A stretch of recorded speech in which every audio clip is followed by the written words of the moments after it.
আসসালামু আলাইকুম, কেমন আছেন? এই তো আলহামদুলিল্লাহ ভালো আছি। আজকে একদম সকাল সকাল একটা জিনিস রান্না করতে চলে আসলাম। একদম সকাল সকাল খুদের ভাত। তো আমরা সবাই মিলে খুদের ভাত খাবো। আর এই খাবারটা আমাদের রায়পুরে এখানে কেউ কিন্তু এটা খায় না। আমি ফার্স্ট ওদেরকে খাওয়াইছি, এখন আবার সেটা মজা পেয়ে ওরা আবারও খাবে। তো আমরা সবাই মিলে খাওয়ার জন্য যে যার মতো অনেক কিছু নিয়ে আসবো। আমি মাহিমের জন্য এর ভিতরে পরোটা ভেজে নিয়েছি, যেহেতু ফ্রোজেন শর্টকাটে ভেজে নিয়েছি, আর আমি আমার খুদের ভাতটা রান্না করে নিয়েছি।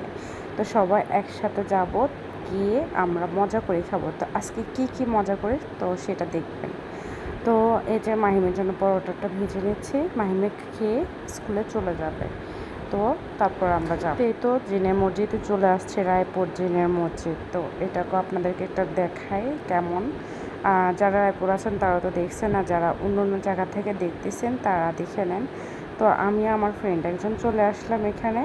তো কিছু মানুষের জন্য ওয়েট করতেছি, আর এখানটা একদম নিরিবিলি, এখানে বসে আমরা অনেক মজা করব, কারণ এখানে মজা করা কেউ তাকাবে না, বা নিরিবিলি একদম আমরা নিজেরা একদম ফ্রেশ মাইন্ডে থাকতে পারবো। তো যাকে এখন আমরা এখানে ওদের জন্য ওয়েট করতেছি। তো ওরা এখন কিছু কিছু চলে আসছে, আর তো দুষ্টুমি শুরু হয়ে গেছে। তো দেখতে থাকেন আজকের দুষ্টুমিগুলো।